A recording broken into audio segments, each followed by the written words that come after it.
Hello and welcome to another episode of Breaking Mayberry, the show that tamed the wild, wild west. I'm one of your hosts. I'm Marty Schneider. We did what now? I'm Dan Ludwig. That was, I think, the most out of left field. You had nothing for that, huh, bud? I really didn't, pal. That's right. We tamed the Wild West, motherfuckers. Check us. Watch out. We are a show about baby boomer television, in particular the Andy Griffith Show, and how old TV broke an entire generation's brains. Dan, part of the reason I'm stumbling right now, right? Part of the reason why I think that I'm having trouble is we're opening up everything, baby. Yeah. Everything's coming back. And you and I both got that good Pfizer in our arms, right? So I've been thinking a lot, taking this time, you know, because, like, yeah, stuff is opening up, but I still don't do anything, you know? Like, I'm really having trouble with the fact that, like, in a couple of weeks, I'm not going to have any excuse to not do stuff, because I love not doing stuff. I love it when we make plans and then don't do them. Like, you said about 10 minutes ago, you were like, hey, we don't have to record tonight if you don't want to. And I got a chubby. Like, I was like, yeah! Yeah, but plans are going to get canceled. But no, what I thought about is, like, what's going to be our thing? Like, who are we going to be when we re-enter society? Like, what... Like, this is really a chance. It's like moving to a new school. Right. Like, you get a chance to reinvent yourself. So here's my thing. Here's what I think is going to happen, right? Imagine this. You know, we're out at the club dancing like you and I typically do. Yeah, we super do that. We go to clubs all the time. We'll go to the Barbary. We'll say we're at the Barbary. Yeah. Right? And you go out to smoke. Everybody's out to smoke. I don't smoke. So, you know, I'm just hanging out there catching some air, and, you know, everyone's kind of wondering, like, what's this guy's deal, like, over there in that cool red jacket that he's always wearing. Right. And I'm just hanging out, and then I kind of reach into my pocket and pull something out, and you're all wondering, like, well, what's he gonna pull out? And I reveal, you know, a handful of golden wrappers, delicious butterscotch toffees, Werther's Originals. I pop myself a Werther's. I offer you a Werther's. I offer the group Werther's. Like, hey, you want a Werther's? And at first people are like, who's this granddad? Yeah. Like, who's this old man? But then everyone's like, yeah, I want a fucking Werther's. Because Werther's are delicious. And I think I could pull off being, like, the Werther's guy. I think that could be my thing for re-entering society. Like, that's going to be just part of my brand now. Is I'm just going to have, you know, delightful candy that everyone likes, but nobody thinks to buy for themselves. That's going to be my icebreaker. That's how I'm going to get to know people. So you've lost your entire goddamn mind through this entire thing, huh, bud?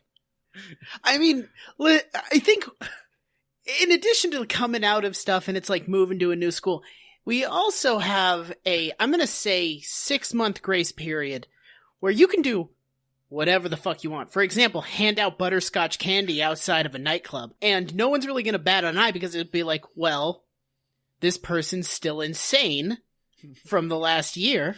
So what are you going to do, man? Yeah. How are you going to pull this off? I think you should become a bowler hat guy. I was just going to say I might try to become a hat guy. Marty, that was in me. I was ready to say that maybe it's time to try hats out again. Previous attempts have been disastrous. But maybe it's time, because no one's going to say shit. Like, I'll try to become a hat guy again, and people aren't going to be like, look at that fucking dipshit. At worst, they'll just be like, oh man, that guy's still trying to remember what it's like to be on outside. Oh, let's all be super nice to him. Nicer than we normally would be, because he's a super sad guy trying to pull off a top hat. Yeah, I think that's where you got to go. I think you've got... I suggested bowler hat or derby. I feel like that's a look for you.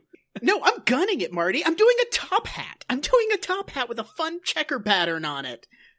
Apparently our moves here are just to become 85 years old. Well, I'm going to judge you a little bit because, again, you have this vast horizon of crazy bullshit that you can do for the next 6 months to 1 year. And you're going to hand out butterscotch candy?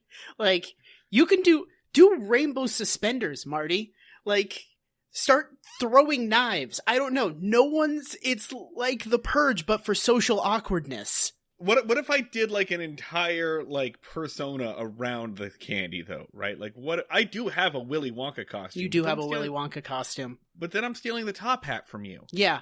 Well, I'll give up the top hat. I said rainbow suspenders, and I'm kind of like, oh, that actually sounds pretty sick. That sounds pretty dope. Yeah. It sounds pretty dope. I think you've got a longer torso than I do, so I feel like suspenders are probably better. I don't think we've ever actually measured, but that sounds right. Yeah, no, just, I'll become a suspenders guy. You do actually a Willy Wonka thing. Hand out candy in front of places while wearing a top hat. People will be like, what's your deal, man? And you'll be like, look at me. I'm Willy fucking Wonka. And then everyone will be like, all right, this seems about as normal as anything. Just do it. Just go nuts. Just do it. Listeners, whatever society has no rules anymore. No. Whatever you want to try, do it. It's the Purge. Yeah. We're in the Mad Max wasteland of social understanding. Nobody remembers how to be normal anymore. The people with social awkwardness and introversion, this is our time to just like explore the space. That's my plan, is to hand out butterscotch candies and ask people how they feel about the Andy Griffith Show. Why? That's where I am. Why is it exclusively butterscotch candies? Why is it? Honestly, because I bought a bag of Werther's Originals this week. All right. That's what it comes down to. And you're just I was at Aldi. I saw Werther's Originals. I was like, boom, I'm going to buy these. And I've just been fucking mainlining these things. Okay. So you're trying to justify this purpose. You're trying to justify this purchase to your accountant. Exactly. I made one impulse buy, and now I'm defining my entire personality around it. If that's not the definition of being a 30-year-old man, I don't know what is. I bought this thing at a Target. It is me now. I saw this tennis racket and it looks cool, so guess what, hun? We're into tennis now. Oh God. Maybe just become a lumberjack for like 6 months. Just be like, what's your deal? Be like, I'm a lumberjack. I'm wearing red plaid. I have an actual literal axe. There's an entire fucking bespoke industry, based around selling wood tools and axes and shit to like urban millennials who have no reason to own them. Yeah. Like, there are $150 hatchets, $200 hatchets that you can order for what? To walk, because you live in South Philadelphia. And you know what? They're fucking sweet hatchets. Because we all read The Hatchet and we're all emotionally prepared to just get stranded out in the middle of nowhere. For sure. This is good enough for an intro. Hello, folks. Yep. All right, so this week, I think we're going to do a double header because we've got 2 episodes that are... One episode is nothing, and the other episode is fucking mean. It's mean shit. Horrible. It's absolutely, like, nasty and hurtful. Let's go ahead and do that one first, I think. Let's get it the fuck out of the way. I genuinely don't know how we're going to even talk about this. I mean, I think we are. We'll be fine. We'll be okay. We've done this. We can do this. Yeah, we're used to this by now. It's definitely not the most morally reprehensible thing we've discussed on this. It is the most depressing, I think. Yeah, it's that's the thing, right? This isn't one of those ones that's just like, oh, this really inspired a whole bunch of terrible things. No, this is one that's just like, everyone here's shit. So here's the episode. It is Season 4, Episode 10, A Date for Gomer. It's about as bad as the title would suggest. Originally airs December 9th, 1963. Written by Everett Greenbaum and Jim Fritzl. Directed by Dick Crenna. And here is the one-sentence summary from Wikipedia with a special note. Barney sets Gomer up with Thelma Lou's homely, shy cousin as a date for a dance. That's the episode summary. This episode, originally scheduled for November 25th, was preempted due to CBS News' extended coverage of President John F. Kennedy's assassination and funeral. Citation needed. And so when the nation was going through a period of crisis and tensions were high and we all just needed to be soothed, Andy Griffith was like, don't worry, who wants to see an ugly lady? Guys, do not. I know that we're all a little scared and kind of at each other's throats, but we can all gather around the communal campfire of calling a woman an ugly bitch. I know we've all kind of lost the plot, lost our innocence as a nation, but let's point at this lady and call her an uggo. Yeah, and that'll make you feel better. Yeah, So I guess technically we're going in the what would have been the original order. So this was supposed to be November 25th, and just to start off here, right? Like, this is the one episode I'll say it here. This episode made me look at Gomer Pyle and go, "Okay, I get it." Yeah. I get why people like this character. It's taken a long time for them to get to it, but now I understand. So we're still in simple Jack territory. Like, it is still, I think, bad. Everything they're doing with Gomer is still bad, but it's heartwarmingly bad. Yeah, but Gomer himself is enjoyable in this. Yeah.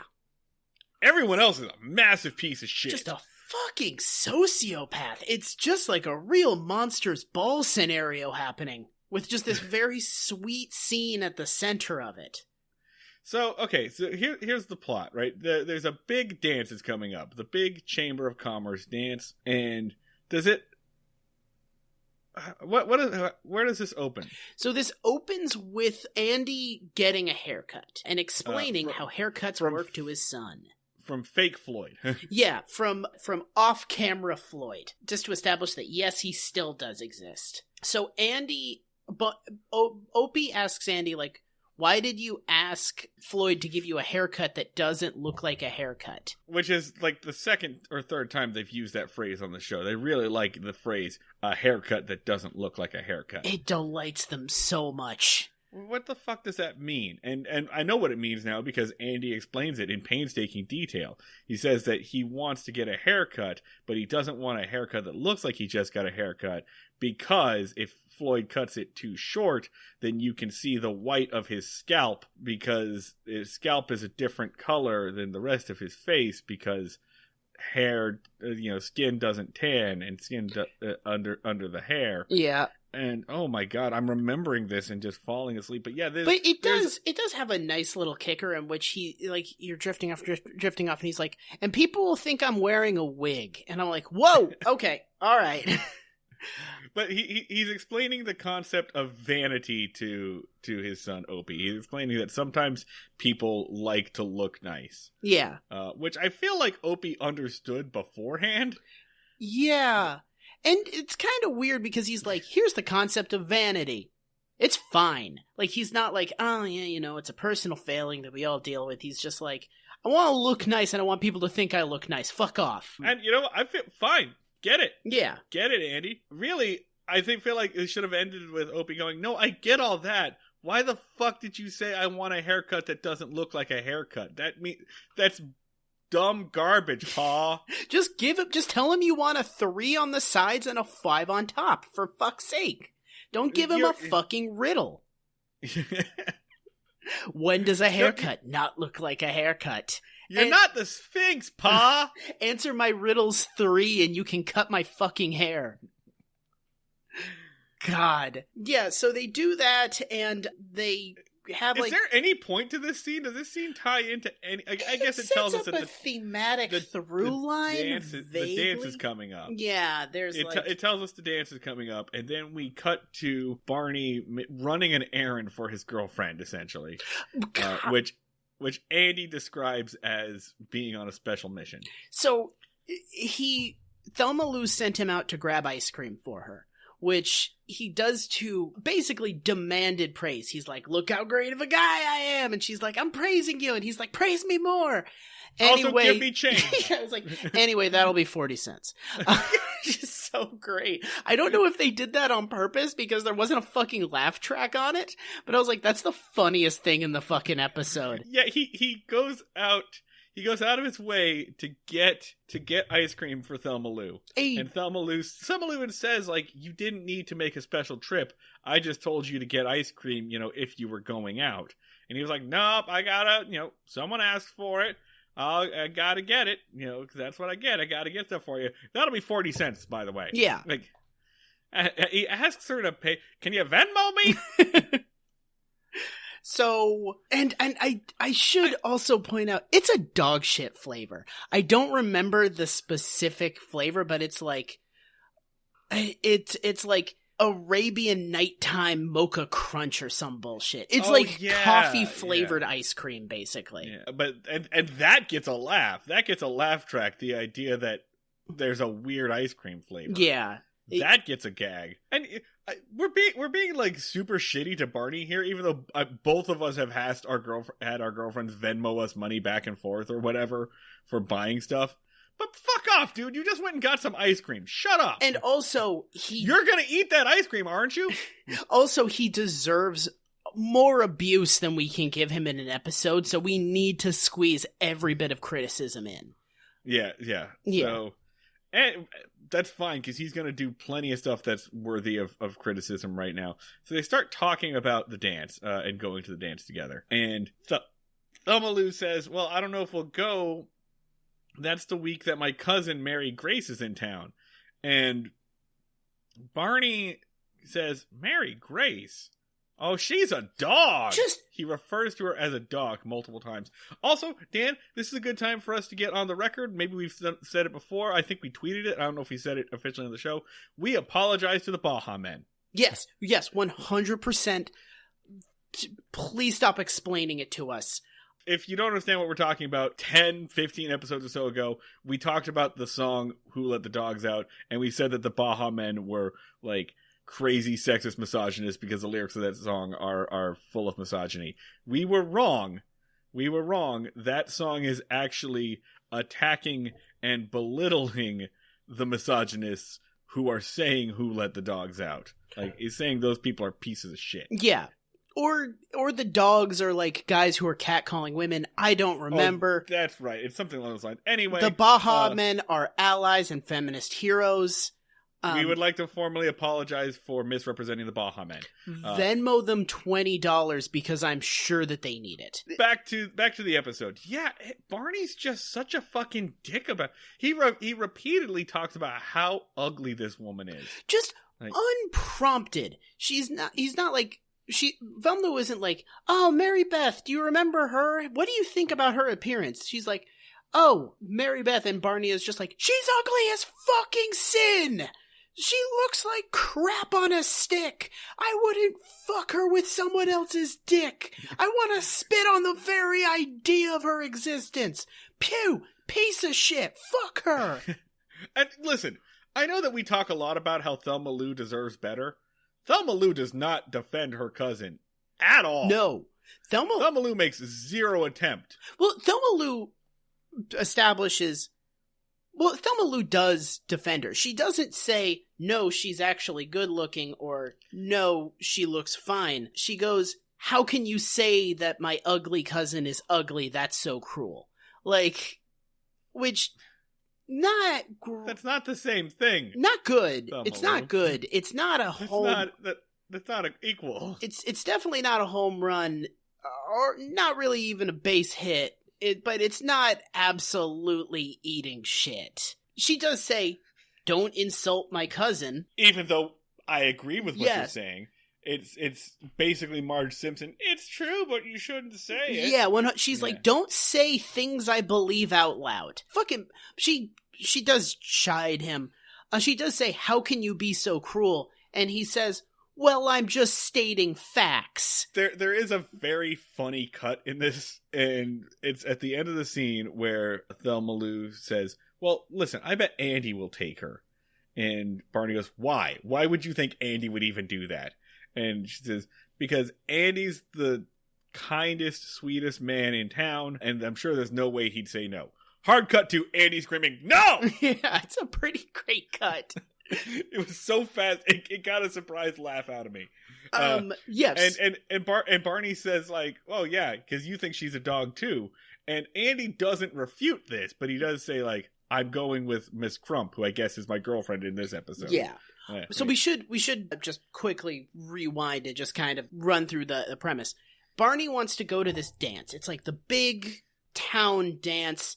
They've been looking forward to it all year. Thelma Lou's cousin is coming the weekend of the dance, and she won't leave her home alone. So Barney needs to get her a date if he wants to go to the dance with Thelma Lou. Yeah, they do a 10 things I hate about you, Taming of the Shrew kind of thing. Like, basically. Yeah, you can't go to the dance unless she goes to the dance. Yeah. It is in Barney's best interest to get Mary Grace a date to the dance. Which he treats like fucking rocket science. Like Odysseus. Yeah, he's like, oh yeah, I'll just turn water into wine while I'm at it. When I get your piece of shit ugly cousin a date. Like, cannot emphasize enough that he, at every opportunity, is mean. And Andy is not much nicer. No. Right? Andy says, like, yeah, you're going to have a bit of a hard time getting her to get a date. Enter Gomer. Yeah, so they first run through potential suitors. And they run through one guy, and it's like, no, he knows better. And there's another guy, and Barney says, no, he's always wasted. And then they go, what we need is a fucking dope. Just a real empty-headed guy who hasn't dated anybody and doesn't have any standards about how he should be treated by those around him or what he should expect out of life. Listen, I know that you're probably thinking Dan is exaggerating. He is not. No. Like, they basically come close to saying, what we need is a lonely, horny idiot. Yeah. Not even horny. They're just like, what we just need is someone with no purpose in their life. We just need an absolutely pointless human being.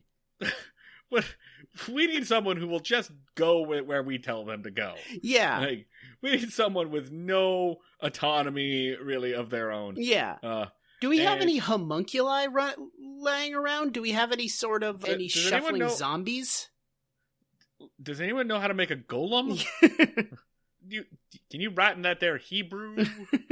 So anyway, enter fucking Gomer Pyle. They go through, they're like, hey Gomer, would you like to go on a date with Mary Beth? And Gomer asks her, well, what's she like? And they go, oh, she's nice. She's nice.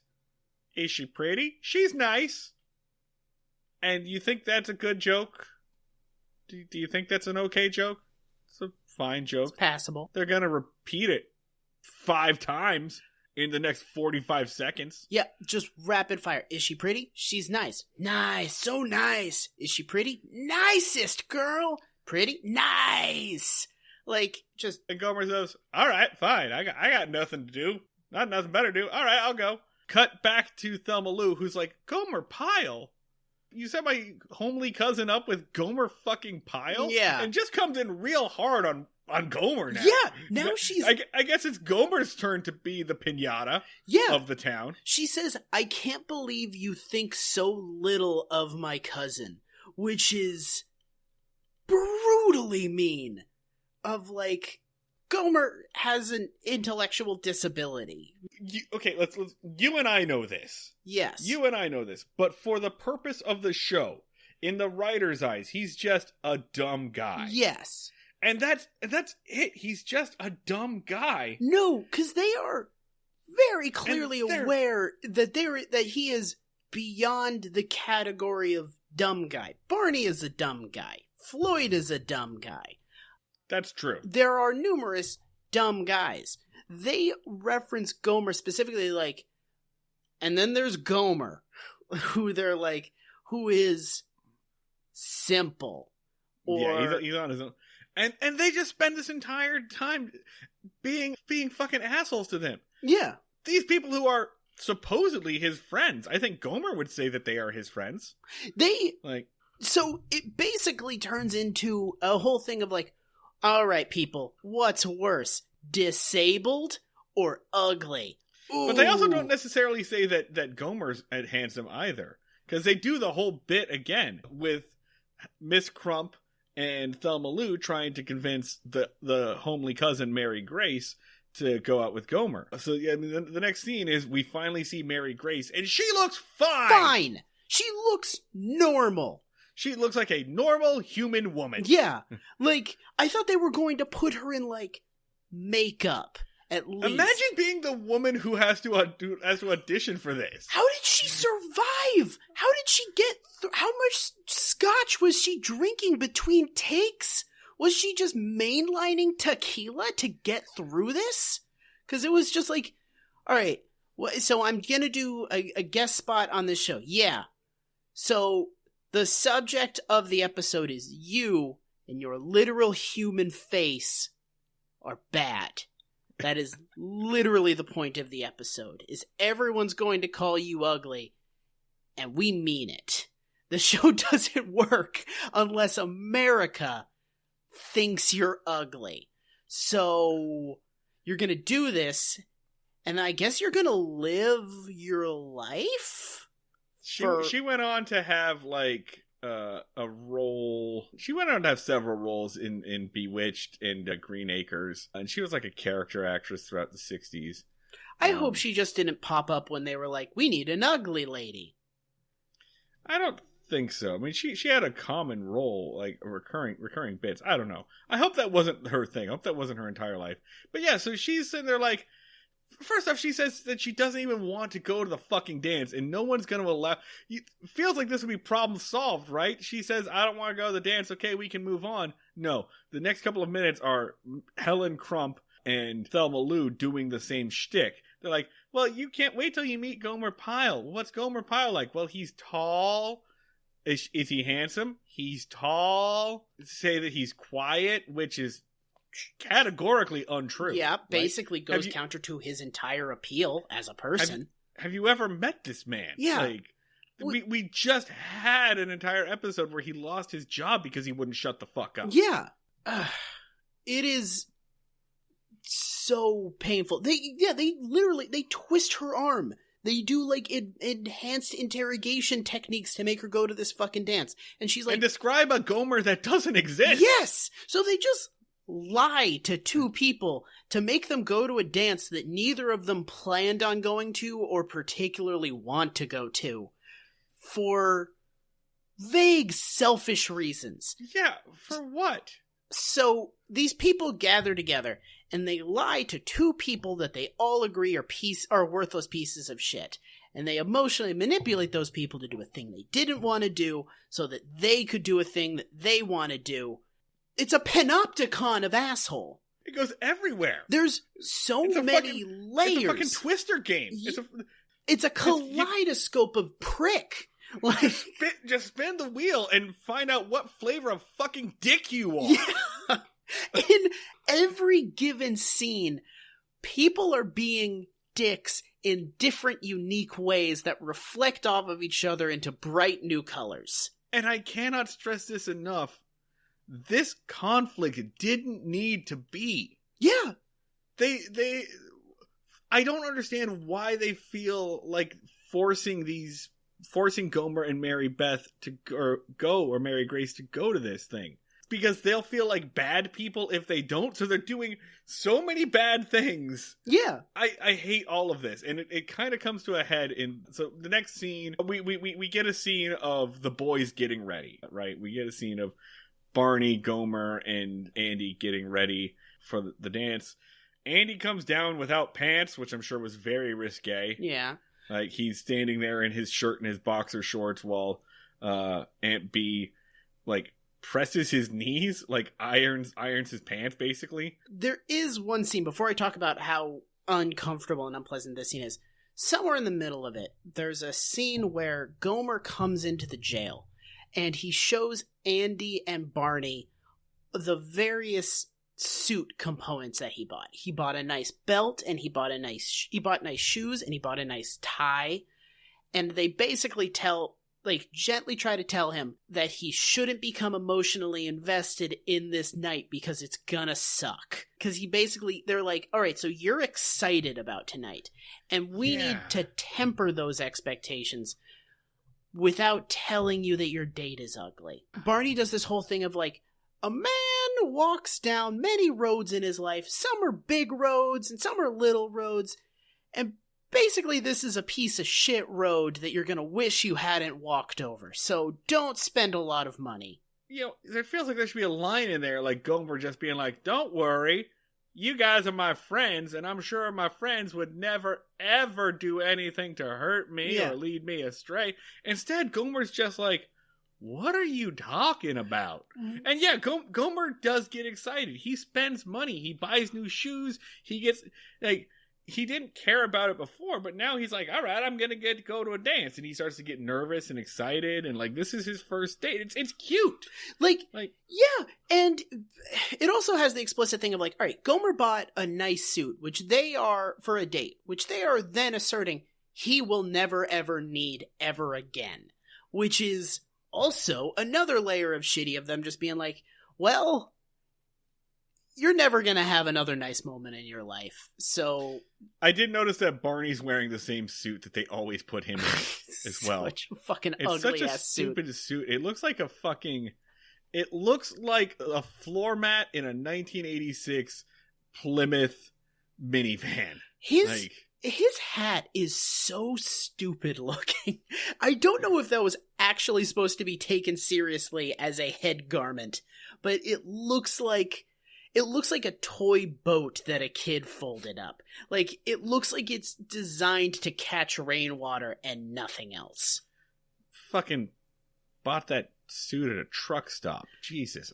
God. Anyway, so that has happened. Then we get to a scene where they go to Thelma Lou's, and there's the 6 of them together. So there's 6 people here. 4 of them are supposedly friends, right? The theme of this is that it's awkward and confusing and no one knows what to say and everyone's kind of uncomfortable around each other, which makes no fucking sense. Yeah. Because 2/3 of the room are already acquainted with each other. 2/3 of the room are already friends and do stuff together all the time. So the only people who should be uncomfortable are Gomer and Mary Grace. They don't say anything throughout the entire shtick, so it's just like 6 people sitting there, and the 4 people who should be hosting are just like, well, let's talk about the weather. And Andy, like, tries to tell a story, but, like, nobody knows the guy that the story's about, so it doesn't make any sense. And I don't fucking get it. What do you 4 do when you're hanging out without Gomer? Yeah. Like, I think it's such bad writing. I don't understand why, on top of an episode of characters making questionable moral decisions, they also decided to make it uncomfortable as fuck, where all of these people are just unhappy and uncharismatic. It's just a bad decision to put a bad thing inside of a bad thing for about 5 minutes of television. Of that screen was time. I could not watch a second time. I had to fast forward through. I had to stare at my phone to get through it the first time. Just ridiculously painful until finally Gomer stands up and just announces, "Excuse me, I've got something I gotta do," and he just runs out the door. At which point I'm like, I'm with you, bud. Yeah, which could be like zero blame here. They attribute it to be like, well, he left because Mary Beth is so fucking ugly, which also could be like, maybe he left because this is the most uncomfortable situation anyone has ever been in. Yeah, is it possible he left because you all fucking suck and he realized that? Maybe he didn't want to sit around. You ever be in a room with people that you think are your friends and you just kind of look around and go, "Oh, I hate all of you." Yeah, maybe he didn't want to sit. It happens to everyone. Maybe he didn't want to sit. Part of growing up, pal. Maybe he didn't want to sit around in a room full of people who have about as much chemistry as, like, mannequins. Like, it is, like, yeah, he's like, this is a horrible situation full of horrible people. I'm gonna go do literally anything else. Listen, I live my life by the share zone rule. If it sucks, you can leave. Yeah. God.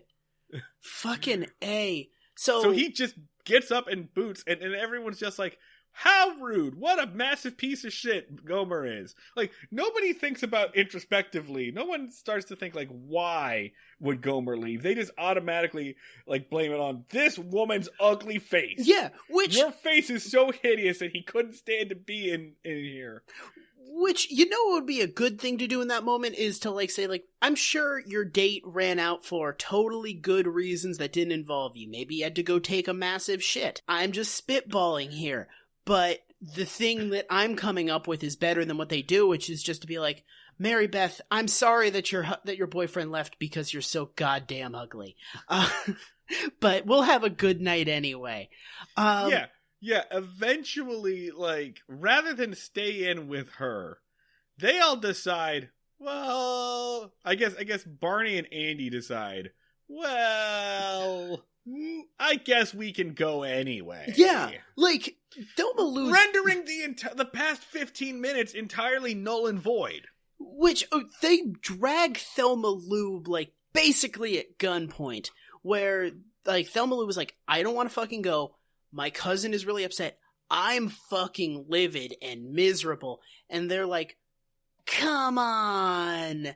Which, under the fucking delusion that making a person who is miserable and pissed off going to a social function will work out good at all. Barney does, I think, one of the most disgusting things we've seen Barney Fife do. Yeah. They finally get the women to go and get in the car so they can go. Andy's driving. Barney tells Helen, like, oh no, Helen, you sit up front with Andy. No, we're not doing any of that. I'm going to sit in the back with Thelma Lou. To Thelma Lou's protests. She's like, no, Helen, I really want you in the back with me. And Barney says, no, you get in the front. He comes and sits in the back with her. And he says, and I quote, putting his arm around Thelma Lou, hey, Thelma Lou, let's you and I have a little fun. A quote. Just absolutely sociopath shit. Which is then punished by the show. But I would argue, not anywhere close to hard enough. Because not enough. If the camera pans away and you hear the sound of someone being punched, and it pans back, and Barney is tilting his nose back and putting a rag in it because Thelma Lou punched him in the face. Which is supposed to be like, he got his comeuppance. And he should have been drafted to go to Vietnam. Like, that is the moral, like, equivalence, is someone should have just popped up and be like, oh, I just need one skinny, emaciated piece of shit to go to the killing fields. You! And then just drag him off. And you know why? You know why it doesn't feel like a fair punishment? Is because she's still stuck back there with the guy. Yeah! She still has to go. She's still in the car. Like, no one says, all right, I guess we'll cut it off here, and lets her out of the fucking car. No. Yeah, like, oh, the knight has resorted to physical violence. Let's keep going. I don't know about you, man, but when, on nights when I go out, as soon as someone starts hitting the other person, I call whatever time it is. I'm like, that's good. It's 7:15. I can still catch Final Jeopardy. Like, I'm out. They get to the door. They get to the door of the dance before just degrading it into just like, this is not happening. Yeah. Before they just kind of accept that everyone's angry and unhappy and also maybe shouldn't fucking be together. Like, I don't understand how this episode doesn't end in 2 breakups. Yeah. They're doing fucking Who's Afraid of Virginia Woolf on this. They are going to, like, they're doing, like, an emotional Hearts of Darkness. Like, they are going deep into the jungles of unhappiness. Meanwhile, cut back to Thelma Lou's house, where Mary Grace is hanging out by herself. She hasn't gotten undressed or anything yet, so she's like, and there's a knock at the door. There's Gomer. Gomer says, hey, I had to run out. Sorry it took me so long, but I had to go and get you a flower, a boutonniere. And she goes, what? Well, the other 2 ladies was wearing boutonnieres, and I figured it wasn't right for you to not have one. So I had to go and get you one. And it's a sweet moment. And I look at that and I go, I get it. I understand the Gomer Pyle appeal. Like, and Jim Nabors plays it perfectly. So well. It's an absolutely beautiful moment within a dogshit episode. It is a, like, Tootsie Pop that is surrounded with, like, cyanide. It's such a charming moment, and, like, absolute props to Jim Nabors. And then that's when the 2 of them kind of decide, like, listen, do you want to go to the dance? And Gomer's like, I don't care. I would be just fine staying here. And then they're just like, cool. And like I said at the beginning, canceling plans and deciding not to go places, orgasmic. Yeah. Like, so good. Just absolute, like, pinnacle of feelings. It mixes that just, like, absolute euphoria of deciding to not go to a thing and hang out instead. It's such a good moment. I had one of those moments very early in Sarah and I's relationship. We were like downtown in Center City trying to get at that piano bar, Howl at the Moon. Fuck that place. It's a terrible place, right? We were in line. I think it was a Friday night, and there were all the fucking Jersey Bros and the Wharton grads, and they were all there. And I don't remember. We had tried to go to like another club or something before that. And while we're in line for this place and looking at the cover charge, I don't remember how it came up, but I think one of us kind of turned to the other like, "Are you sure you wanted to do this?" And she said, I thought you wanted to do this. I thought you said you like to go out dancing. And I said, no, I like to go to one specific place on like a couple of specific nights and sometimes go to dance. And this is not that place and this is not that night. And then we just have that moment. She's like, do you want to just go back to my place? Do you want to just hang out at a house? And we're both like, yes, thank God. And this is like, we'd been together for like a month at that point. Like, this is in that point where you're just kind of like feeling each other out. For some added context for the unfamiliar, Howl at the Moon is where they invented loud white people. It's like the spawning ground. Like it's one of the many, many firsts that you can find in Philadelphia. We're full of history. It is like at the dawn of evolution, there was like the primordial pool that fish started coming out, and then there was a Howl at the Moon where someone was just like, I'm gonna get an Uber. Oh God, did you hear how loud I sang Journey in there? It fucking ruled, man. Like, those two things happened concurrently. The idea of like a bar or club with like a live piano is always a good idea, but it's just location and clientele suck ass at that place. Yeah. I think there are other better piano bars in the city. Anyway, this has been, once again, Philadelphia tourism recommendations with Marty and Dan. Which just basically comes down to places to not go. At some point, like, we should just do like a map of just not places to check out or cool shit, places to stay the fuck away from. Like, if your tour guide tells you to go to them, cut them out of your life forever. The official Marty and Dan burn list. Yeah. The Breaking Mayberry Philadelphia burn book. So, anyway, the foursome, the worst foursome, the movie The Overnight, they are there. They show back up at Thumbeloo's place. They're fighting. Barney still got the like Kleenex over his nose, and they hear music coming in, and then they open the door, and there is Gomer and Mary Grace. They're dancing. They're having a great time. They're listening to records. They're having a fun time having a dance with themselves. Gomer goes, hang on a second. He dances over to Andy. He's like, boy, you were right. She is so great. She's the nicest. And I think he says that she's pretty. Yeah. She's so pretty. Yeah, he's so pretty too. And then they dance away from each other. And then the four people who were fighting until several seconds ago, they're like, aw, I guess this is okay. And Andy puts his arm around Helen, whatever. And they're all like, no, wait, yeah. Fuck that. No, like, that doesn't excuse literally anything. Good for them, but that excuses nothing of the behavior from any of the four of you. Fuck. All's well that ends well does not apply here. Like, does not work. You do not get to do no harm, no foul. How do the writers of this fucking show think humans behave with one another? Like, I feel like they've never had any human interaction. They were fucking grown in labs and observed human behavior through like nursery rhymes and like closed circuit television. Like, television shows, especially this kind of television show, operates within a pretty fucking easy to do moral framework, which is a character does something bad and then an equally bad thing happens back to them. If a character does something immoral, then they are punished proportionally.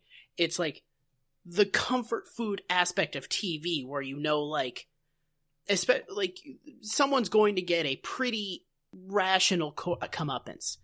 And this show always fucks it up, where it's like, oh, someone did something absolutely repulsive, but don't worry, they stubbed their toe. So, we're cool, right? Everybody's happy, we're all having a great time? Great. Like, how the fuck do you even fuck up basically, like, coloring book level morality? I think you do that by not giving a fuck. Like, that's what it comes down to. Is like, some television shows care so much about their characters that they will plot out an arc and they will give them challenges and they will, like, reward them for doing well and punish them. The Andy Griffith Show does not give a fuck about any of these people. Like, Mayberry, for its reputation of being like a warm and welcoming town, the show doesn't care about any of these people beyond the frame of these 22 minutes. Yeah. And even within those 22 minutes, every person is just kind of a means to an end to get to the next scene. For being like somewhat experimental and there's no rules to television, it's such bad fucking story writing. And all right, I'll say it, like, that does inform the opinions of a generation of people who aren't very good at giving a fuck about others. Yeah, like, again, we're talking about, like sitcoms inform more of, like, the American, like, worldview than they have any right to. In a lot of ways, it's, like, how you get programmed for, like, basic understanding of, like, cause and effect. Especially in the 1960s when this shit was brand new and we hadn't done any writing and there wasn't any think pieces and no one had really analyzed any of this. Yeah. Like, so, like, you can see, like, all this shit adding up to a fucking deranged sense of what you should and should not do. Like, it's a whole fucking generation raised on Andy Griffith and lead paint. Like, it basically, like, eventually this piles up and it's like, well, if I do a bad thing and no one dies, did I technically do a bad thing? Like, so, I mean, I feel like we're stretching to make this episode part of our bigger point, but not a whole lot. No. Not a lot. This was pretty easy. Like, this is a dog shit episode. Everyone is so mean. It is meaner than most episodes of, like, Always Sunny. Yeah. It is one of the meanest episodes of TV I've ever seen. Both Gomer and Mary Beth get happy endings, but they should, like, steal their identities and sell them to a Chinese scam company. Like, they should have been like, oh, by the way, we burned all your social security cards. I think that's kind of the worst part about this is that Gomer and Mary Beth end the episode completely oblivious to how shitty their friends have been. Yeah. They end the episode, like, the episode doesn't ever mention how bad these people are. It doesn't even, like, register that this is on the bad scale. And, like, these two end the episode thinking, ah, boy, they really did us a favor. We weren't set up at all. These people think highly of us. Yeah. I'm so glad that these people are my friends. God damn it. Oh, Jesus Christ. Fucking ratings. Ratings, this episode, what did I enjoy? This episode is going to get a 3. And that 3 is on Jim Neighbors alone. Yeah. It is on Jim Neighbors and the woman who played Mary Grace. Her name is also Mary Grace. She is Mary Grace Canfield. Oh, Jesus, that makes it more horrible. That they gave her own name. God. Like, you're playing yourself. Jesus Christ. No, yeah. An added dimension of horror is Mary Grace's actress. Fucking fantastic. She's great. She really makes you feel the deep hurt and loneliness of this woman. Yeah, I should say that, yeah. Turn her into a fucking cartoon. You do that with every other character. Like, at least don't make me feel her pain. And she looks so happy when Gomer comes back. Yeah, like, it's a beautiful moment. So, honestly, like, on the strength of those two alone, this gets a 3. Yeah, I'm going to agree with it. Which, other than, it would be in the fucking negatives if it wasn't for the two of them. Yeah, no. So they're really doing, like, 5 or 6 worth of work, but, you know, the law of numbers says we got to put it at a 3. Yeah. And Barney meter, really? I mean, I'm going to say, like, I'm gonna go with my gut and give it a 10. All right, I'm going to say a 6 or a 7 just because, like, their behavior is bad, but we have, in order for us to connect it to a greater evil, you and I had to extrapolate a little. Not much, but we had to extrapolate a little. So I'm going to put it at a 6 or a 7. Yeah. But you can keep that 10. I'm not going to take that 10 from I'm going to go with my feelings and just say, like, the sheer amount of nastiness in this was 10 provoking. And you know what, man? Do it. Yeah. Go with what's in your heart. Someone, I support you. Someone put this moral reprehensibility you can go your on a own screen way. and was like, good, fine. And for the existence of that person, it's a 10. Not because, like, the amount of damage I think this did, but a person made that decision and then walked out into the world and had a life, and I'm presuming, like, influenced others and was a productive member of society. And for that fact alone, 10. That dead-eyed sociopath walked among us.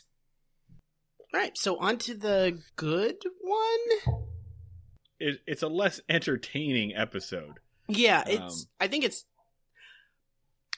a good episode. We'll figure it out as we go. I think I liked it, but also I don't know. I'm dead inside. This is season 4, episode 9, Up in Barney's Room. What a terrible episode name. Up in Barney's Room. Originally airs December 2nd, 1963, written by Fritzl and Greenbaum and directed by Jeffrey Hayden. And here's your one-sentence summary from Wikipedia. Despite a long-standing friendship with his sweet elderly landlady, Mrs. Mendelbright, Barney is evicted for cooking in his room. He soon finds Mrs. Mendelbright is under the influence of a con man. Okay, so right off the bat here, I want to get something out of the way. Fuck all landlords. Yeah. Like, let's just, I mean, feels like we should just put that out there. You're a parasite on society. Get a real fucking job. Okay, back to, now that that's out of the way, yeah, I think we can get to the rest of the episode. It is definitely like landlord-tenant, a love story. Yeah, it's and some weird Benny and June kind of thing going on here. Yeah. So, first off, this made me raise a lot of questions about how much being a sheriff's deputy in Mayberry pays. Yeah, like, because Barney's apparently living in a halfway house. Yeah, like, fucking everybody and their mother has. This was the 60s. Everybody had a house. You could just get a house. They were tossing them out like candy. Like Marty tossing out butterscotches outside of a club. And Werther's Originals. Yeah, and he is living in, like, a closet. Like a YMCA, basically. I think this is the first time we've ever seen where Barney lives. We saw a garage one time because he said his landlord asked him to pay it or to clean out a garage. But yeah, he's living in a sad hotel room. Thelma Lou has a whole ass house. What the fuck does she do for a living in relation to him? Yeah, good question.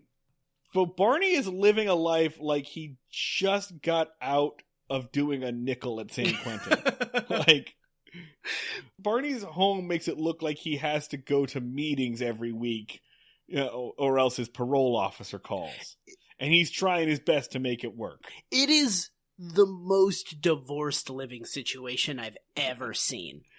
Like, it is very like, the wife just kicked me out, but I'm doing great! Well, I sleep in a race car bed, Andy. It really is that. You sleep in a race car bed? No, I didn't think so. It has that energy so bad. It is depressing. Like this is not knocking people that live in apartments. Fucking I live in an apartment. Like, it is... But, okay, your apartment has a stove. Yes. Yeah, this makes a New York apartment look like a fucking, like, row home out in the suburbs. That's the other thing, is that, like, this is North Carolina, they have land. But, so Barney is basically in a studio apartment. It doesn't have a kitchen, it doesn't have a kitchenette, and this is why I relate it to more like a hotel room or like a college dorm, because this is the big conflict. He's not allowed to cook. Yeah. He's not allowed to cook in his room, and he doesn't even have the fixtures to cook in his room. He has a hot plate. He has a 1960s hot plate, which is the most dangerous thing. It's basically a steel step stool hooked up to a car battery that you put pots and pans on. Like, Yeah. That's the big thing. He's not allowed to cook in his room by the terms of his lease, I guess. And Barney starts off the episode like shoving like a can of beans and some bread into his shirt in one of the saddest fucking sequences I've ever seen. Deeply pathetic. And he comes in, and then there's this old sweet-talking man played by a guy named J. Pat O'Malley. Yeah. Mr. Fields, who is trying to basically talk his way into a room. Okay, so I gotta talk about this fucking apartment again. We're not gonna get to the fucking episode. Because you compared it to a dorm room, which is driving me insane because I didn't have, like, at my, like, freshman dorm, I didn't have a fucking, like, a kitchenette in there. I was allowed to cook in there. I was allowed to have a microwave. Like, I mean, they didn't have microwaves yet. It was the 60s. I remember, I feel like some dorms don't let you do that. Some dorms don't let you have a hot plate for fire reasons, basically, for fire insurance reasons. But does he have access to, like, a communal kitchen downstairs? Good question. Like, no, real ass question. Did he have access to a kitchen? I don't understand the rules of this, right? Yeah, because if you're in a college dorm, there are places on campus that you can eat. Yes, so like, there are. We're below college dorm. We're below like Best Western. I don't understand the terms. Yeah, you can fucking have food in your hotel room. I've never stayed in a youth hostel, but most youth hostels have like a communal kitchen downstairs. Yeah, like he specifically says that that his options were to cook in his bedroom or to get takeout.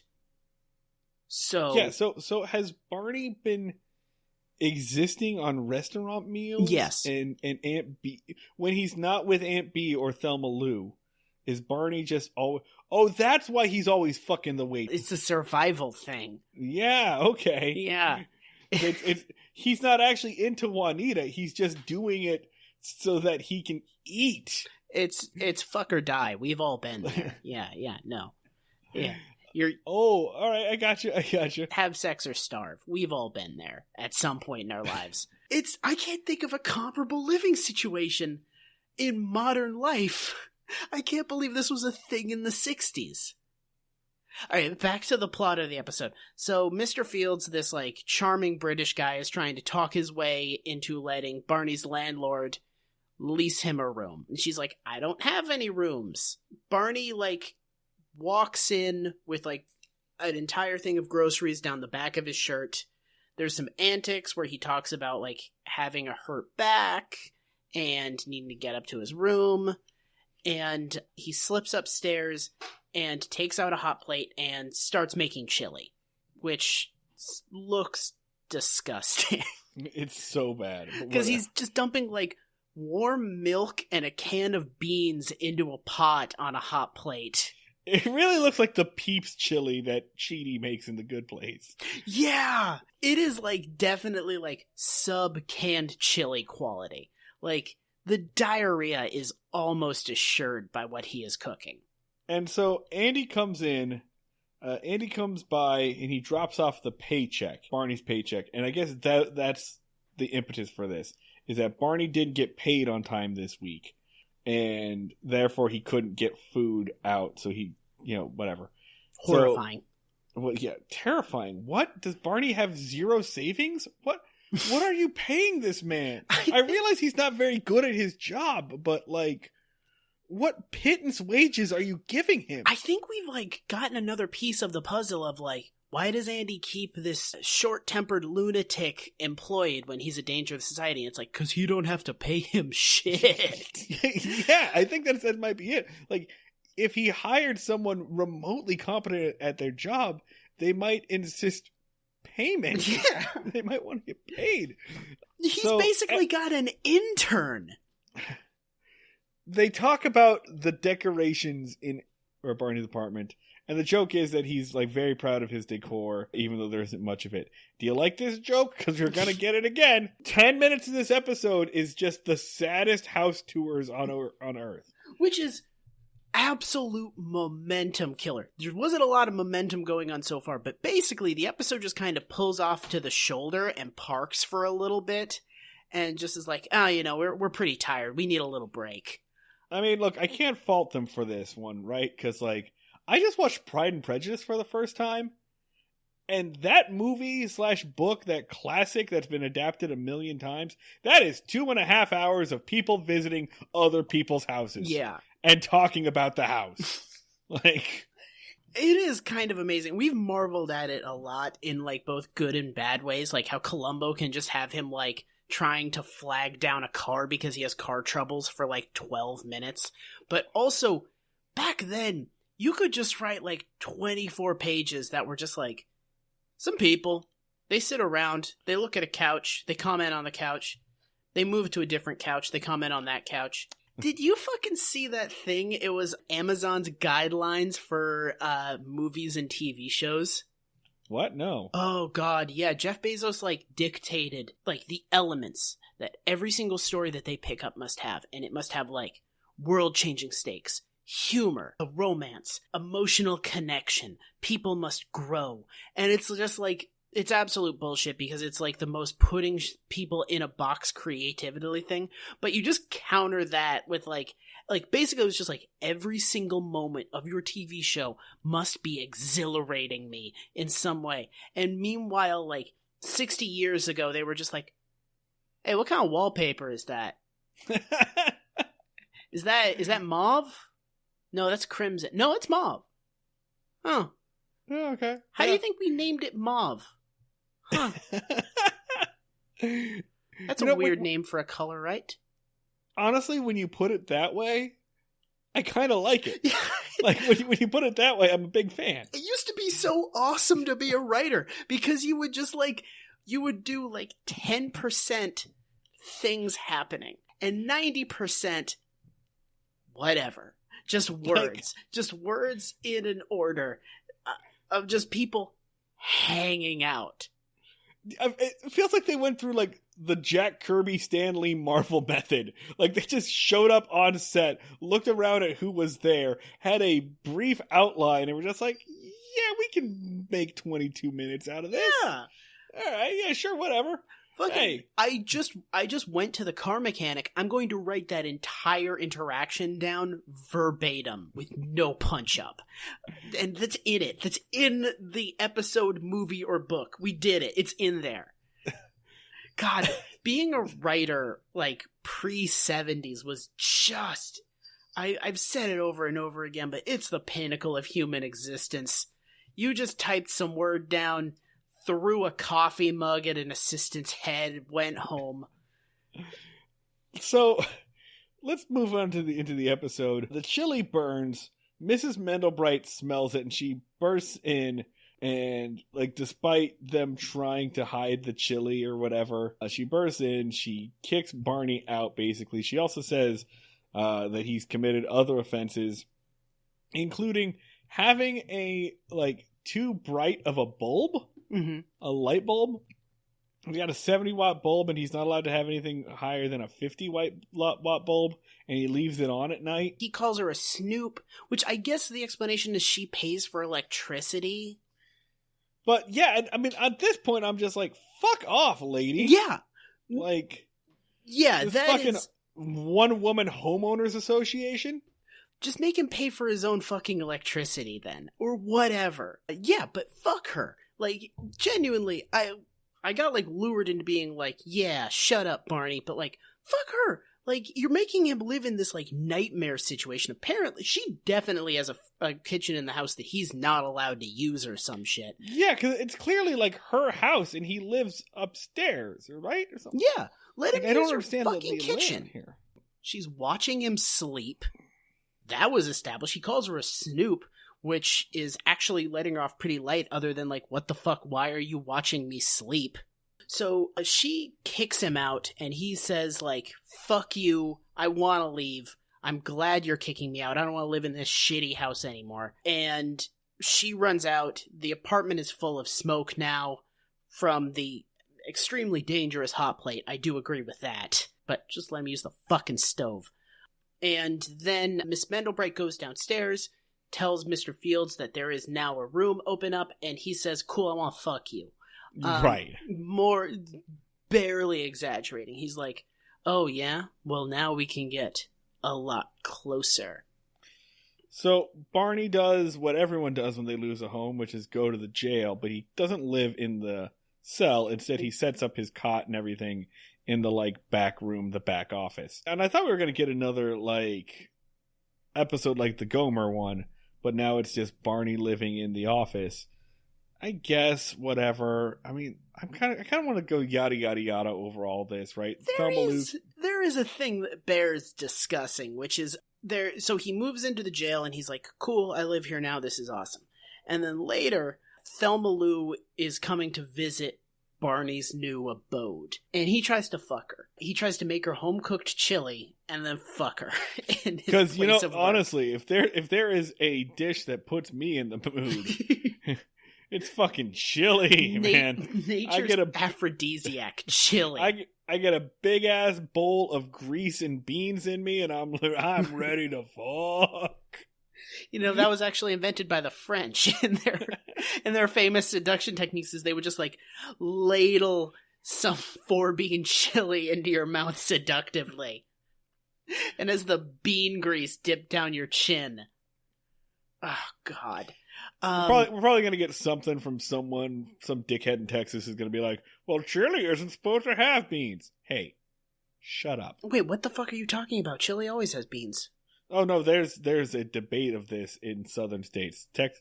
Texans argue about whether chili should have beans or not. Oh, I have made Texas chili. I actually have like a family Texas chili. It is just 4 types of meat in a pot with nothing other than that except the grease from the meat. It's essentially a meat delivery vehicle.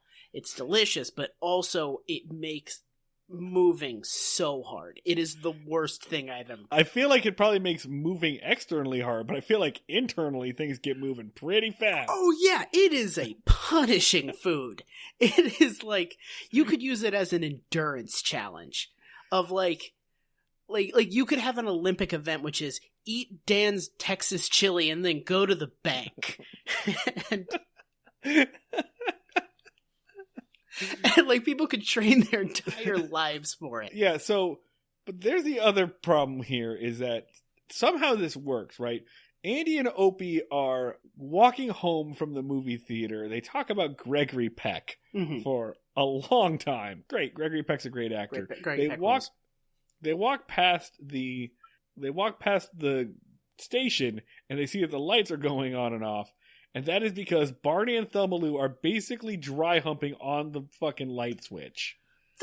I guess this was a standard, like, what it looked like to be romanced back then, which is the woman said no repeatedly, while the man ignored her like a cartoon wolf. But she's like, no, Barney, no, we shouldn't, we can't, no, we shouldn't, we can't, I don't want to, no, but like, playfully, and he's like, yeah, like just like slobbering all over just her. Tex Avery wolfing over her. Yeah, they're not making out, like they're not actually kissing. Like even as like if you give it the benefit of the doubt and it's like, well, this was just like part of the dance or whatever, like still a gross mating ritual. Just a gross way to go about doing anything. Just show 2 people making out, you weirdos. Yeah. Just have her just be like, yes, enthusiastic, yes, into this. Thelma Lou is having a great time. And honestly, like, there's not a whole lot of motion involved in making it. Maybe I've been doing it wrong, but you don't tend to move about the cockpit. Well, that's for us, but again, 1960s courtship rituals also involve an element of like martial arts where one person has to be constantly doing palm strikes and sweeping maneuvers to keep you away from them, and you have to be countering that while pushing your face towards theirs. So that causes definitely a lot of jostling. Lot of movement. I understand. Opie and Andy catch Barney and Thelma Lou in flagrante delicto. Do we want to talk about this or whatever? The whole thing. They walk in on them and Barney is like, facing into the corner to cover all of the lipstick all over his face, which again, how's your making out technique? Seems pretty horrible. I don't usually, I mean, I don't know if I would call myself an expert, but I don't really have a lot of splash damage. Was she putting new coats on in between each like tongue insertion? Yeah. Was it just like move around a little bit? Okay, hang on, let me freshen up. Okay, and go. Yeah. I don't think making out is supposed to have collateral damage. So his face is like covered with lipstick, so he's hiding in the corner, and Opie just antagonizes him with asking stupid little kid dipshit questions. Generally has the energy if he's trying to hide a hard-on. Barney reveals his face. Opie thinks that he's bleeding severely, which is actually pretty funny. And then Andy just goes like, you need to move the fuck out. You can't be here. Yeah, no, this sucks, and I hate it, and I don't want you fucking in my place of work. At least with Otis, I never have to worry about that, presumably. They cut back to the jail like the following morning. I think it's like 5 days later. And Barney's like, I have been looking for a room for days now. There is nothing available. And Andy suggests apologizing to Miss Mendelbright and trying to get his room back. Now, the whole thing the trajectory of Barney's character goes from being like, man, fuck Mrs. Mendelbright, my room sucked, to being like, I miss my landlady and I miss my tiny, tiny room. Which I think is supposed to be like well, you don't realize how good you have it, but is also like, I'm desperate, and now my standard for how I should be treated by my landlord has dropped significantly. So they do a whole thing where he says, like, he won't grovel. They pull up, Barney grovels. Right. But, We've seen before, blah, blah, blah. But anyway, we find out that she's selling her house and marrying that dude, Mr. Fields. He is furious about this, and it's kind of hard to mix in, like, how much of that is the fact that he's homeless, and how much of that is, like, actual genuine protectiveness of Miss Mendelbright. It's so weird. This is another example we have of the show taking Barney's worst instincts and rewarding them. Yeah. Because Barney decides, based on fuck all, essentially, that this guy has to be a con artist. He has to be a scam artist. Why else would he be marrying this old lady? Yeah. So basically, he lays out his case for why this guy's a con artist, which is A, he moves into town. B, he has no job. And C, he wants to marry Mrs. Mendelbright, which is insulting as fuck. Because his thing is just like, well, he wants to marry Mrs. Mendelbright. He needs ulterior motives. Of course, he can't just want to do that. He also says that he hopes that their marriage ends in a quickie Mexican divorce. I had to look this up. And yeah, apparently it was fairly common for especially rich people, wealthy people, movie stars, people. This joke would have played. This is one of those times when you see Los Angeles culture sneak into the Andy Griffith Show, because that's where all these people fucking lived. And it was very common for rich people to sneak down to Mexico in order to get divorced, because no-fault divorces weren't commonplace in the United States yet. It's going to be like a decade before California starts allowing no-fault divorces. If you wanted to get a divorce in America at that time, it was a long process, and there had to be a lot of stuff involved. So it was pretty common for Los Angeles's wealthy to sneak down to Mexico if they wanted to get a divorce and get it done there. Our country is a nightmare.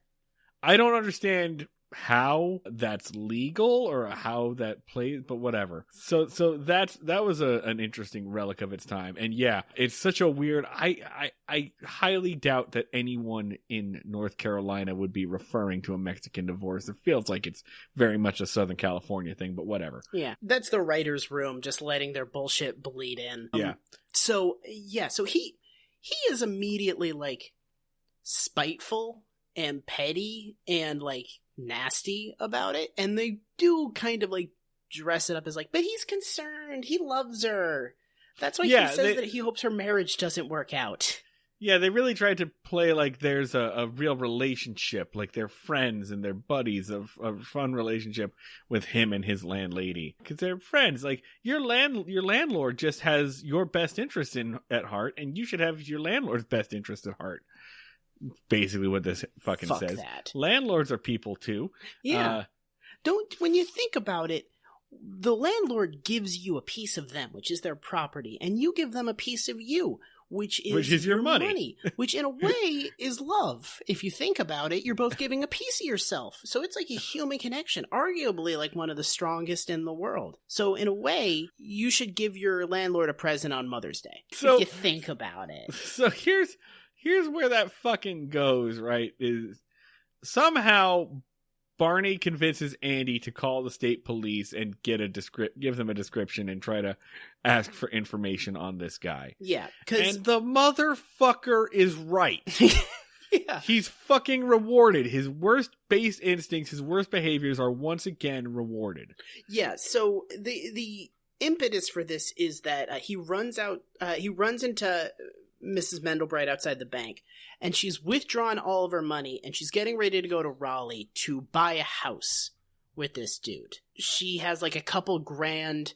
They're gonna go off and buy a place together. And Barney immediately like bolts off. There's actually a fucking great bit where he is like trying to get around a car, and he keeps trying to run in front of it, and each time he does, the car moves up a little bit, and then he runs into the jail and says, "She's being conned!" And Barney then suggests that they hold him on a phony traffic charge, which Andy's reason why they shouldn't do that is because he doesn't have a car. Like, he that's like one of two illegal things he suggests they do. He says, like, let's just arrest him for a bullshit made-up charge. That's pure Andy Griffith distilled. Like, yeah. Like, he suggests, let's hold him on a bullshit charge, and Andy is like, he will sue us. And he's like, let's hold him on a phony traffic charge. Well, we can't. Do. Fucking bullshit. Later, they're waiting around the jail. And we should circle back. We forgot about this because it was boring. But Barney has been bottling his own cider in his How room. have we been talking about this episode so much? I thought we'd be done with this episode in like 10 minutes. There's a lot of moving parts, Marty, in this bullshit. Yeah, Barney's been bottling his own cider, and he gets drunk off of it. Yeah. And I don't... It's this it's this show's break glass in case of emergency, which is just like a character accidentally gets drunk by improbable means that requires the audience to not understand how alcohol works somehow, even though it is, again, no longer prohibition. And so he gets drunk off his fermented cider, but then back at the house, they're also drinking the fermented cider, and this is supposed to be part of the con man's con? Is that he's getting her drunk? I don't know. I think that's completely accidental. And it just has no part in the plot. I think it's just they also get her drunk with no payoff. For why? No reason, Marty. They just threw that in there, baby. They just had people. You know how when you leave cider in a hot sun, it becomes alcohol instantaneously? You know how that thing that would have drastically changed what it was like to be in high school? You know how that's a thing? Can you imagine what a fucking game changer that would be? I got a little mad at that. Just be like, fuck you. You were going to tell me I would know about that. There was a way to ferment cider in your own home. I would have had a small business. I mean, yes, there is, but it takes a long ass time, and like it's not just get cider and wait. Yeah, like that's not put cider in jug, put jug in sun. You now have an alcoholic beverage. Enjoy, 17-year-old Dan. That's not how that fucking works. But so they do get a call that he's fucking right. It's a con man. They go to the house. She's drunk. Mr. Fields steals her purse, which has all the money in it. And they catch him outside with the purse. And I don't know. And he just kind of like, you got me. When really what he should be doing is, yeah, I'm holding my fiance's purse in her house. Yeah. That's not weird or illegal. No. She's outside. I'm just holding her purse. I do. I love that they do the thing again, which is they send a description of the guy to the state police, which should elicit, I don't know, he's a fucking old British white guy. What the fuck do you want from us? But they're like, oh yeah, no, that's one of his aliases. Which, why do criminals keep using aliases that they've already used for crimes? Because can people only think of so many names? You only get 3. Yeah. Like, it's just such a weird, like, I guess it's like an honor among thieves rule, which is like, haha, you caught one of my aliases. When it happens, like, this guy doesn't put up a fight. He's just like, all right. And he just kind of stands there on the porch, making no attempt to escape. He's not handcuffed or anything, but he just kind of stands there awkwardly while the rest of the scene plays out. Yeah. No protest or anything. He just hangs around, just slightly out of frame. Which he has done nothing illegal. No. At all. A lawyer could rip this case to shreds. Be like, oh, he has fucking priors? Fuck you. He was getting married. Yeah, I mean, I guess they could get him on a warrant. It sounded like they had a warrant out for him, but, like, weak. That's weak shit. There was no probable cause. Whatever. So the stinger is that Barney and Mrs. Mendelbright are in love now. She gives him everything he's wanted. He can have a better bulb. He can keep a hot plate in his room. He was already cooking in it. They're making chili. It's over. Turn off the lights. Get the fuck out. Oh, thank fucking Christ. Yeah. Andy meter? I don't know. It's a 3. What do you want from us? I'm tired. 0.5. Fucking 0.5. I got nothing on this. This was a flat out waste of a half hour. Don Knotts does a little bit of good vaudeville shit. I think I'll get that. We don't like this show, but there are only a few times when I've just been like, I could have been doing anything else with this time. Yeah. And this is one of them. So yeah, I'm a fucking 0.5. I did not enjoy this at all. This didn't fill me with as much rage. It had nothing. Like I couldn't even get that good anger on that usually fuels me through. It's just kind of like they just took all the stuff. They just took all of the Andy Griffith stuff and they just dumped it into a pot. And they didn't cook it or anything. They were just like, here's the stuff. Like, here's a character's drunk accidentally. Someone says that they love someone. There's a con man. Someone fucks in the jail. Inconvenience. Opie does a monologue. Is this anything? Here you go. Is this anything? We're gonna have Don Knotts do some funny faces. Does this make you people happy? That's just what it is. It's just a big old pile. I gotta be honest, man, I got bored listening to you talk about that. Yep. This podcast is a mistake. So before we go, we've redone our Patreon, patreon.com/breakingmayberry, and we have new goals that I think will interest you. In addition to getting all of the bonus stuff that we make, all the deleted scenes, all of the extended scenes, director's cuts, and the bonus episodes and everything, if you subscribe to our Patreon, you'll also help us get to one of the following goals. If we get 20 patrons, I have multiple DVDs of rejected 1950s and 1960s sitcom pilots. They are fucking bonkers. They are so bad. Out of this world nonsense. They make the Andy Griffith Show look lucid and sensical. So if we get to 20 patrons, we will do at least one, maybe a marathon of those live. We've got plenty of material. We could do more than one marathon, I think. If we get to 50 patrons, we will do a one-shot Dungeons & Dragons or some kind of tabletop RPG campaign. We will do this as Andy Griffith characters. We will get some guests, and we will defend Mayberry from a horde or goblin to something. Maybe Floyd will have barber magic. We don't know. But we will do a Let's Play campaign as Mayberians. We get to 50. We get to 75, right? If we get to 75 patrons, send us your best or worst Andy Griffith fan fiction. We will do a live table read for you, for our patrons. And if we get to 100, Dan and I will go to Mayberry Days. Yes. We will drive to Mount Pilot, North Carolina. We will go to the giant Mayberry Festival. We will throw tomatoes at Clint Howard. I don't know. This is an important part of the promises.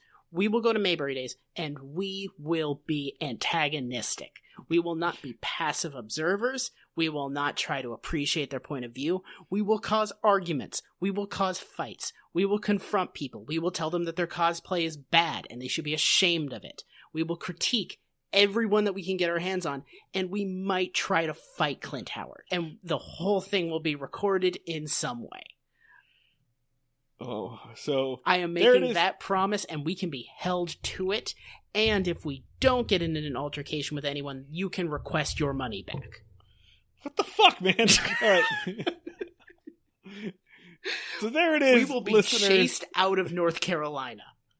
So there it is. Those are our goals. New goals on Patreon. Hit us up. Patreon.com/BreakingMayberry. As for the other places where you can find us on the internet, online, I am at Schneid Remarks. That's SCHNEID Remarks. Dan is nothing because he is a smart man and deleted his Twitter. And you don't want my LinkedIn or online, we are also on Twitter at Break Mayberry, Facebook.com/Breaking Mayberry, Instagram Breaking Mayberry, and that is really all about it. Thank you all for hanging in with us. This was a long one, I know. Doing a doubleheader was a mistake. This podcast was a mistake. We'll see you all down at the fishing hole.